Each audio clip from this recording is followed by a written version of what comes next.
संस्कृत तृतीय भाषा Spandana class 10। Last video में हमने चैप्टर नंबर 3 जो है आपका कंप्लीट कर लिया था। इसके क्वेश्चन आंसर्स देखने हमें। फर्स्ट क्वेश्चन देखिए, भारतस्य उत्तरस्याम दिशि वर्तते। भारत की उत्तर दिशा में कौन है? हिमाद्री, हिमालय है ना, तो अ आंसर है इसका।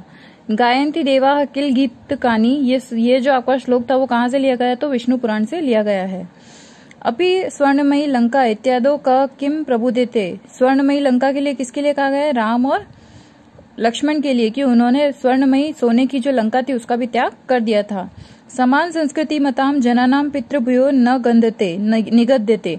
समान संस्कृति वाले लोगों की लोग जो कि जिनके पूर्वज भी यहाँ पर हुए हैं, वो क्या है? ये एक राष्ट्र है, पूरा राष्ट्र है।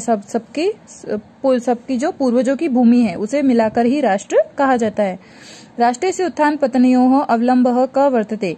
राष्ट्र के उत्थान और पतन के लिए कौन सहायक होता है? तो राष्ट्रीय अर्थात राष्ट्र के लोग ही होते हैं। अब आ जाइए क्वेश्चन आंसर्स पर। आप क्वेश्चन आंसर्स में, भारते जन्म लब्ध्वा अपि यो जनः सत्कर्मः परांगमुखः भवति सः किम त्यक्त्वा किम प्राप्तुम इच्छति। कि भारत में जन्म लेने के बाद में भी अगर कोई व्यक्ति अच्छे कर्म से विमुख होकर उसे त्याग कर बुरे कर्म की ओर जाता है तो वह क्या प्राप्त करने की इच्छा रखता है? ये आपका क्वेश्चन है। तो इसका आंसर आपका इसके लिए कहा गया है कि वो क्या है कि अमृत का कलश छोड़कर विष का कलश अर्थात जहर का कलश प्राप्त करने की इच्छा रखता है। तो इसका आंसर जो है मैं आपको एक पिक्चर सेंड करूंगी जिसमें सारे आंसर्स लिखे हुए होंगे। अभी मैं आपको ओरली समझा रही हूँ सारे।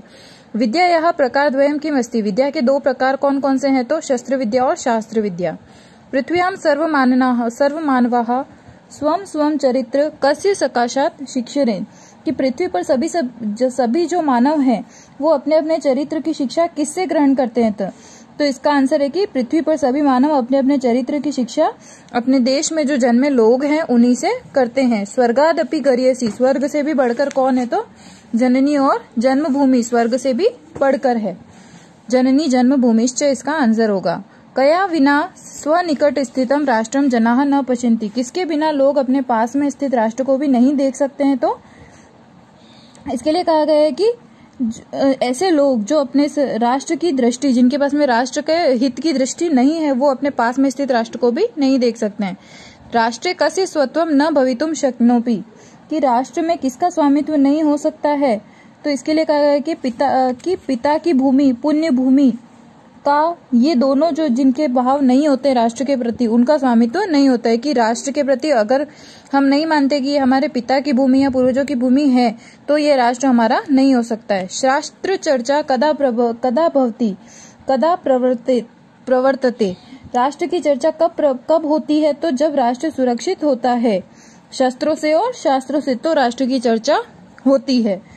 फिर देखिए, क खंडेन सह ख खंडेन योजयन्तु। इसमें आपको मैच द फॉलोइंग है कि कौन सा किससे मैच कर रहा है वो आपको मैच करना है। इसकी पिक्चर मैं आपको सेंड कर दूंगी आंसर की।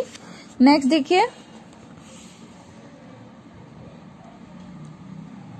अधस्थानाम विलोम पदानी पाठा चित्वा लिखन्तु। इसमें आपको पाठ से इनके विलोम शब्द उत्तरम, जैसे उत्तर दे रखा है तो इसका दक्षिणम लघीयसी अर्थात लघीयसी का अर्थ होता है छोटा, है ना। तो इसका आपका अपोजिट हो जाएगा गरीयसी मतलब बड़ा। फिर हो जाएगा अप्राप्य, तो इसका हो जाएगा समप्राप्य। फिर उत्थान का हो जाएगा पतन, मरण का हो जाएगा जंब, अवलंब्य अर्थात छोड़कर, तो लब्ध्वा प्राप्त करके, अनावृत्य मतलब हटा हुआ, तो आवृत्य मतलब ढका हुआ।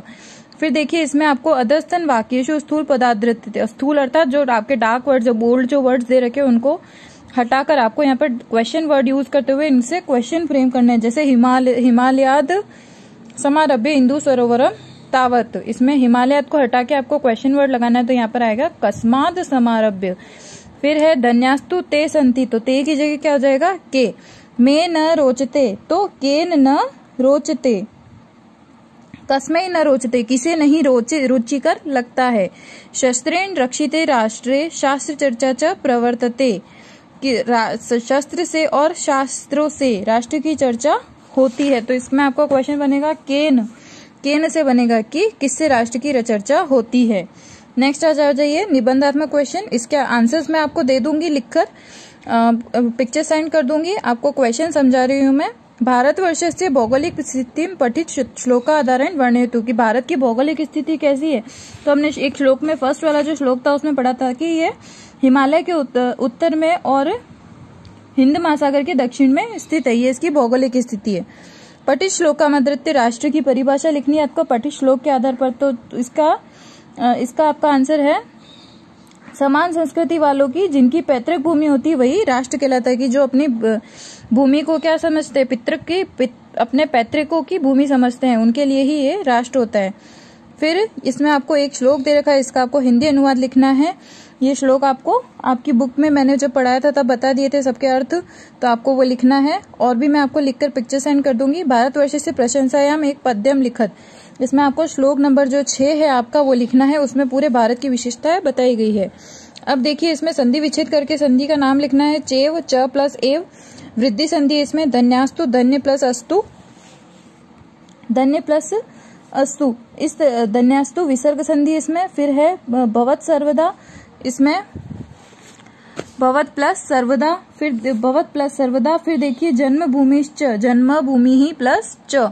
फिर देखिए पितृभूत्वम पुण्यभूत्वम, इसमें आपको जो प्रत्यय दे रखे हैं वो लिखने हैं। इसमें पितृभूत्वम में त्व प्रत्यय, इसमें भी नेक्स्ट में भी त्व है, सब में 1 2 3 में त्व है। फिर देखिए शिक्षणीय अनीय बचता है तो उसमें अनियर प्रत्यय होता है। आवृत्य, इसमें तो आवृत्ति में य आ रहा है एंड में तो इसमें ल्य प्रत्यय है। फिर तुमुन, तुम आ रहा है लास्ट में इसलिए तुमुन है। फिर वापस से य आ रहा है इसलिए ल्य प्रत्यय है। फिर कत्वा प्रत्यय है हित्वा में। गरी यसी में आपका ई प्रत्यय है। और फिर इसमें ताम में अंत में ताम बच रहा है तो इसमें मतु प्रत्यय है। फिर देखिए इसमें समास विग्रह करना है तो हिमाद्री ही, हिम का अद्री, हिमाद्री ही, हिमस्य अद्री ही। देव निर्मितम, देवताओं द्वारा निर्मित, देवानाम निर्मितम। फिर देखिए विष भांडम, विषस्य भांडम, विष का घड़ा। फिर उत्थान पतने, उत्थानम च पतनम च, उत्थान और पतन। शास्त्र चर्चा, शास्त्रों की चर्चा, शास्त्राणाम चर्चा। फिर देखिए इसमें आपको मूल शब्द लिखना है, विभक्ति लिखनी है और वचन लिखने हैं इसमें कि इसमें कौन कौन से वचन है शब्दों में। और इसमें धातु लकार वचन आपको ये दोनों क्वेश्चंस खुद करने हैं। इसमें भी आपको इसकी विभक्ति राम शब्द की तरह चलेंगे। ये आपका लकार है, ये भी शब्द रूप है, ये भी शब्द रूप है, ये भी लकार है आपका और ये भी लकार है। लकार के अकॉर्डिंग चलेंगे ये आपके। इसमें आपको सेंटेंस फ्रेम करने हैं वर्ड्स का यूज करते हुए। अब देखिए इसमें कर्मवाच्य को कर्तृवाच्य में चेंज करना है। इनके आंसर्स की पिक्चर मैं आपको एक बार सेंड कर रही हूँ, बट ये सारे ग्रामर के जो आपके क्वेश्चन है, संधि विच्छेद समास, ये सब हम जब टॉपिक पढ़ेंगे तब मैं आपको ये सब समझाऊंगी। एक बार आप इनके आंसर्स नोट कर लीजिएगा। ये सारे जो आपके चैप्टर है ये टॉपिक्स जो है इनके एक अलग से चैप्टर है ग्रामर में, तो वो जब चैप्टर पढ़ेंगे तो आपको ये सब वापस उस टाइम रिवाइज हो जाएगा। एक बार आप इनके आंसर्स नोट कर लीजिएगा। नेक्स्ट आपका अभी मैंने जो आपका पेपर होने वाला है उसमें आपका एक चैप्टर और दिया है, उसका नाम है समय लेखनम। समय लेखनम में आपको इसके दो पिक्चर्स मैं आपको सेंड करूंगी कि कौन से कितनी बजे का समय जो होता है उसे क्या कहा जाता है। वो आपको अपनी कॉपी में नोट डाउन करने हैं कि 5 बजे को क्या कहा जाता है, तो पंचवादनम। इस तरीके से समय लेखन का आपको चैप्टर जो है वो आपको पूरा अपनी कॉपी में लिखना है। उसको एक्सप्लेन करने के लिए मैं आपको बता दूंगी कि किस तरह से कैसे लिखा जाता है समय को। अगर आपका क्वेश्चन आ जाता है कि 5 बजे को हिंदी में, इंग्लिश से, संस्कृत में क्या कहा जाता है, तो पंचवादनम। अब देखिए 1 बजे, 2 बजे से ये 12 बजे तक का दे रखा है मैंने। 1 को 1 वादनम, 2 बजे को द्विवादनम, फिर त्रिवादनम, चतुर्वादनम, इस तरह से द्वादशवादनम। फिर आता है सवा, मतलब 15 है ना, 1:15 तो होता है सपाद 1 वादनम, सपाद द्विवादनम, सबके आगे क्या आ जाएगा सपाद, और आगे का जो ये था ये बिल्कुल सेम रहेगा। फिर देखिए ये होता है आपका 30 मिनट्स जो आपके ऊपर हो जाते हैं तो उसका सार्ध, 3:30, 4:30 जो हम बोलते हैं तो संस्कृत में उसको बोलते हैं सार्ध। तो शब्द जो था, जो आपकी एक फिक्स टाइमिंग थी वो तो सेम ही रहेगी, उसके आगे क्या लग जाएगा आपके सार्ध। ये इस तरह से चलेगा आपका। फिर देखिए पौना जो हम बोलते हैं, 1:15, 2:15, 3:15, वो सब कैसे चलेगा, शब्द के आगे क्या लग जाएगा पादोन। फिर आगे का जो शब्द है वो सेम रहेगा। ये आपके समय लेखना में अभी आपको ये यहीं तक करना है और आपके पेपर में भी यहीं तक आएंगे। और जो नेक्स्ट जो आपका वीडियो मैं आपको सेंड करूंगी उसमें आपका ये आएगा कि 1:05 को कैसे लिखा जाता है, जैसे 3:10 को कैसे लिखा जाता है, वो मैं बाद में आपको बताऊंगी। अभी यहाँ तक आपको कंप्लीट करना है, आपके पेपर में भी यहीं तक आएगा। Thank you.